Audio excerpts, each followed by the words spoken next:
پہلا موضوع ہوگا اسلام کی حقانیت عقل کی نظر میں، یعنی جو لوگ عقل رکھتے ہیں اگر وہ عقل سے ہی غور فکر کریں گے تو ان کو اسلام کی حقانیت بالکل کھلی ہوئی سامنے نظر آئے گی، کیونکہ بہت سارے لوگ اس زمانے میں بھی اب بھی جب نبی علیہ الصلوۃ والسلام نے اسلام کی دعوت شروع کی تو نہ اللہ کے نبی کو نبی مانتے تھے، نہ قرآن مقدس کو وحی الہی مانتے تھے۔ اس زمانے میں ان لوگوں کے سامنے جو اسلام کی دعوت رکھی گئی اس میں وہ بنیادی باتیں تھی عقل کو استعمال کرنے کی، کہ اپنے عقل سے سوچو، اسلام کی سچائی آپ کو کھلی ہوئی نظر آئے گی۔ اور یہی سبب تھا کہ پاک پیغمبر صلی اللہ علیہ وسلم کی دعوت کو سمجھنے کے بعد عقل ان کی مطمئن ہوئی تب مانا، اور ماننے کے بعد ہزارہ تکالیف برداشت کر کے بھی اسلام پر قائم رہے، حتیٰ کہ جانوں کا نذرانہ پیش کرنا پڑا تو وہ بھی کیا، اسلام پر قائم رہے، کیونکہ انہوں نے سمجھ کر مانا۔ اس لیے ہم تمام دنیا میں جو لوگ رہتے ہیں ان کے سامنے اسلام کی حقانیت عقل کی نظر میں پیش کریں گے۔ اور دوسری بات یہ ہوگی کہ اسلام اور دوسرے ادیان میں جو بنیادی فرق ہے وہ کیا ہے۔ ایک بنیادی ایسا فرق ہے جس کی وجہ سے تمام دنیا کے ادیان آپس میں مشترک ہیں اور ملے ہوئے ہیں، اسلام ان سے جدا ہے۔ اس بنیادی فرق کو جب ہم آپ حضرات کے سامنے واضح کریں گے تو جو لوگ مدعیان اسلام ہیں، یعنی اسلام کے ماننے کا دعویٰ کرتے ہیں، ان کے لیے بھی ایک عظیم دعوت ہوگی، دعوت فکر ہوگی کہ وہ خود بھی سوچیں کہ اسلام اور دوسرے ادیان میں جو بنیادی فرق ہے اس فرق کی وجہ سے اسلام والے جدا ہیں دوسرے سارے دینوں سے۔ ہر کوئی اپنے آپ میں غور فکر کرے گا کہ میرے اندر وہ اسلام کی بنیادی چیز ہے یا میں اس سے ہٹا ہوا ہوں۔ تو مدعیان اسلام جو اپنے آپ کو مسلمان کہتے ہیں یا اسلام کا دعویٰ کرتے ہیں ان کے لیے بھی ایک بات واضح ہو جائے گی کہ اسلام اور دوسرے ادیان میں بنیادی فرق کیا ہے۔ اور جب یہ بات واضح ہوئی تو پھر آگے ہم انشاءاللہ اسلام کے سمجھنے کے لیے جو دلائل کے درجات ہیں ان کو ذکر کریں گے کہ اسلام میں درجات جو ہیں دلائل کے وہ کیا ہیں۔ تو جب درجات سامنے آئیں گے تو ہر چیز کو، ہر دلیل کو اپنے درجے میں رکھ کر اس سے ہم استدلال کریں گے۔ جس درجے میں جس درجے کی دلیل ہوگی اسی ہی درجے کی قوت ہوگی مدلول علیہ۔ اس لیے اسلام کے سمجھنے کے لیے دلائل کے جو درجات ہیں کتاب اللہ سے، سنت رسول سے اور فقہائے امت سے یا تاریخی حوالہ جات سے ان درجات کو سامنے رکھیں، اور اس بنیاد پر ہم قرآن سے دلیل جو لیں گے، قرآن کے دلائل کو سمجھنا ہوگا کہ قرآن سے کس طرح دلیل پیش کرنا ہے، اور جو روایات سے دلیل ہوں گے ان سے بھی ان کو بھی سمجھنا ہے، تاریخی واقعات سے جو دلیل ہوگی ان کو سمجھنا ہے، مجتہد کے فقہ سے جو اجتہادی دلیل ہوگی اس کو سمجھنا ہے، مجتہدین حضرات کے علاوہ عام علماء کرام کے اقوال سے جو چیز بات سامنے آتی ہے اس درجے کو بھی سمجھنا ہے، اور اس درجے میں رکھ کر اس سے استدلال کرنا۔ اس لیے قرآن مقدس سے استدلال کا جو اصول ہے وہ ہم سمجھیں گے، یا تو وہ خود قرآن مقدس میں کتاب اللہ کے سمجھنے کا اصول ہوگا، یا فقہاء امت نے قرآن مقدس کی آیات کو سمجھنے کا اصول بتایا ہوگا، تو اس سے ہم قرآن مقدس کو سمجھیں گے۔ اور اس کے علاوہ روایات سے جو استدلال ہوگا ان کا اصول ہم سامنے رکھیں گے کہ کسی بھی روایت سے دلیل لینے کے لیے اصول کیا ہے، اور پھر اس کی حیثیت اور دلیل کیا ہے۔ اس کے بعد تاریخ سے جو استدلال کیا جائے گا، تاریخ کے واقعات کو، اس کی حیثیت بھی ہم سامنے لائیں گے، اس کے درجے کو بھی سامنے لائیں گے، تاکہ اس درجے میں رہ کر ہم اس سے کوئی استدلال کر سکیں۔ اس کے علاوہ مجتہدین حضرات کے اجتہاد سے جو استدلال کا اصول ہے ہم اس کو سامنے رکھیں گے، اور عام علماء کرام کے اقوال سے جو استدلال ہے اس کی حیثیت کیا ہے، اس دلیل کا درجہ کیا ہے، اس کو سامنے رکھیں گے۔ جب ہم اس طرح بات کو سمجھنے کے لیے ان تمام چیزوں کو سامعین حضرات کے سامنے پیش کریں گے تو اس سے ایک دائرہ بن جائے گا۔ جب ایک دائرہ بن گیا تو پھر اس دائرے میں رہ کر ہم سوال اور جواب بھی کریں گے، اسلام کی باتوں کو سمجھیں گے، اور دوسروں کو بھی اس کی انشاءاللہ دعوت دیں گے۔ تو ان درجات کو سامنے رکھنے کے بعد ہی بندہ صحیح نہج سے اسلام کی خدمت کر سکتا ہے۔ پھر جو مدعیان اسلام میں ان کا آپس میں جو اختلاف ہے وہ بھی اس میں آ جائے گا، کہ جو کوئی بھی کسی آیت سے یا روایت سے کوئی استدلال دیتا ہے یا کوئی سوال کرتا ہے، اس کا درجہ بھی سامنے آ جائے گا۔ تو ان درجات کو سامنے رکھ کر ہم انشاءاللہ بات کو سمجھیں گے اور دوسرے حضرات کو اس کی دعوت دیں گے۔ اب ہم شروع کرتے ہیں کہ اسلام کو سمجھنے کے لیے عقل سے سمجھنے کی دعوت دی گئی،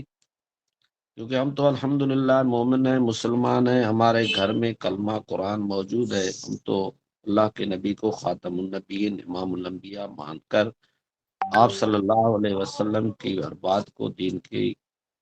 سچی بات مانتے ہیں، کتاب اللہ کو اللہ تعالیٰ کی کتاب مان کر ہم مانتے ہیں۔ لیکن جو لوگ نہ کتاب اللہ کو اللہ کا کلام سمجھتے ہیں، نہ پاک پیغمبر صلی اللہ علیہ وسلم کے نبوت کے قائل ہیں، وحی الہی کے قائل ہیں، وہ کس طرح سمجھے؟ حالانکہ اسلام تمام انسانوں کے لیے، یہ صرف مسلمانوں کے لیے نہیں ہے۔ اس لیے ہمیں ضرورت ہے اس چیز کے سمجھنے کی۔ اسلام کو اللہ رب العزت نے اپنے بندوں کے لیے نازل فرمایا ان الدین عند اللہ الاسلام، تمام لوگوں کے لیے جو اللہ تعالیٰ کے ہاں مقبول دین ہے اس کا نام ہے دین اسلام۔ دین کا ایک معنی قانون ہے، اللہ تعالیٰ کے ہاں جو مقبول ہے وہ اسلامی قانون ہے۔ اور اسلام کیوں مقبول ہے؟ کیونکہ وہ منزل من اللہ ہے۔ منزل من اللہ ہونے کی وجہ سے یہ سچا دین ہے۔ میرے استاد محترم حضرت سائیں عطا اللہ رحمۃ اللہ علیہ، جس کے پاس میں کافی وقت لگایا، اس حضرت نے ایک دن فرمایا کہ میرے سے ایک غیر مسلم ہندو اسکول میں ایف اے تھا، ہائی اسکول میں، اس نے ایک بار اس بات پر تھوڑی سی بات کی۔ اس نے کہا کہ آپ جس گھر میں پیدا ہوئے ہو اس گھر میں کلمہ بھی ہے، قرآن بھی ہے، نماز بھی ہے، تمہارا دین بھی موجود ہے، گھر سے آپ کو ملا ہے، لہذا آپ کے لیے یہ دین سچا ہے۔ لیکن ہم جس گھر میں پیدا ہوئے ہیں اس میں بھی کتاب ہے، اس کتاب میں شریعت ہے، اس میں عبادت ہے، اس میں بھی سچائی کی بات ہے، اور اس میں بھی مخلوقی لوگوں کی خدمت کی بات ہے، اس میں بھی گناہوں سے روکا گیا ہے۔ تو ہم جس گھر میں پیدا ہوئے ہمارے لیے وہ دین سچا ہے، تم جس گھر میں پیدا ہوئے تمہارے لیے وہ دین سچا ہے، تمہارے بڑوں سے ملا ہے، ہمیں بھی جو ہم سے ہمارے بڑوں سے ملا ہے وہی دین سچا ہے۔ لیکن باوجود اس کے تم لوگ مسلمانوں کے علاوہ دوسروں کو غلط کیوں کہتے ہو؟ غلط کہنے کا مطلب اس کا یہ تھا کہ تم دوسروں کو کافر کیوں کہتے ہو؟ اس نے اس طرح کی بات، میرے استاد محترم رحمت اللہ علیہ نے اس کو کہا کہ آپ کے ہاں جو کتاب ہے جس کو آپ شریعت کی کتاب کہتے ہو، اس پر چلتے ہو، تو اس کتاب میں یہ لکھا ہوا ہے کہ میں اللہ تعالی کی طرف سے نازل کی ہوئی کتاب ہوں۔ اس میں یہ ہے کہیں بھی؟ وہ تھوڑی دیر خاموش ہونے کے بعد کہنے لگا کہ نہیں، اس طرح نہیں ہے۔ پھر میں نے اس کو کہا کہ بھلا جس نے آپ کو یہ کتاب دی تھی کسی نے تو دی ہوگی، اس نے یہ کہا تھا کہ یہ میرے اوپر اللہ تعالی کی طرف سے نازل کی ہوئی کتاب ہے، آپ کو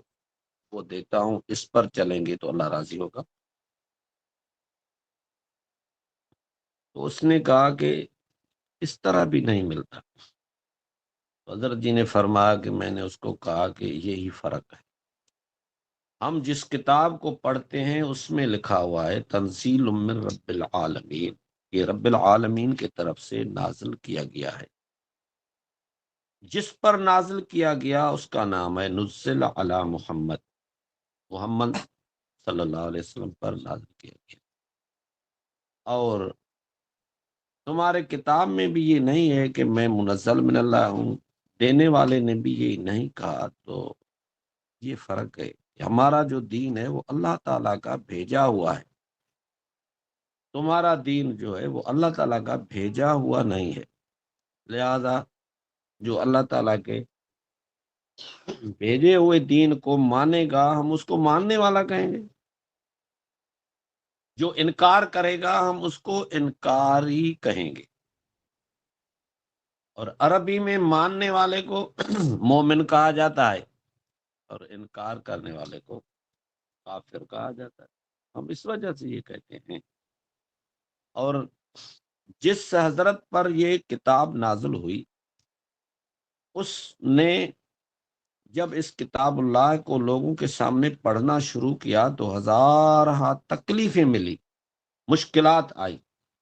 لوگوں نے ٹکراؤ کیا، نفرت پھیلائی، الزام لگائے، کسی نے ساحر کا، کسی نے شاعر کا، کسی نے مسحور کا، کسی نے مجنون کا، اعوذ باللہ کسی نے جھوٹا کہا، استغفر اللہ۔ یہ تمام جھوٹی باتیں، جھوٹی نسبتیں ہمارے آقا صلی اللہ علیہ وسلم کی طرف کی گئی، لیکن باوجود اس کے آقا دو جہاں صلی اللہ علیہ وسلم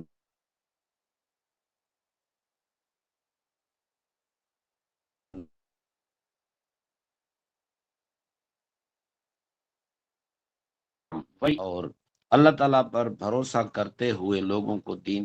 کی دعوت دیتے رہے اور ان کو سمجھاتے رہے کہ یہ کتاب منزل من اللہ ہے، اس کے ماننے میں عزت ہے، اس کا انکار کرنے میں اللہ کے ہاں بندہ مجرم بن جاتا ہے، کافر بن جاتا ہے۔ اس حضرت کو اس کتاب کے پڑھنے پر کوئی انعام نہیں ملتا تھا،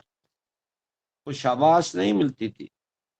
لوگوں کی طرف سے تکلیف ملتی تھی، اللہ کی طرف سے شاباش ملتی تھی، مدد کا وعدہ تھا۔ بالآخر اللہ تعالیٰ کی مدد ہوتی رہی، اور اتنا اس کتاب اللہ کے پڑھنے اور ماننے کی وجہ سے لوگوں کو غصہ تھا کہ جو پاک پیغمبر صلی اللہ علیہ وسلم کی بات کو مانتا تھا اس کو بھی مارا پیٹا جاتا تھا، اس کو بھی گھسیٹا جاتا تھا،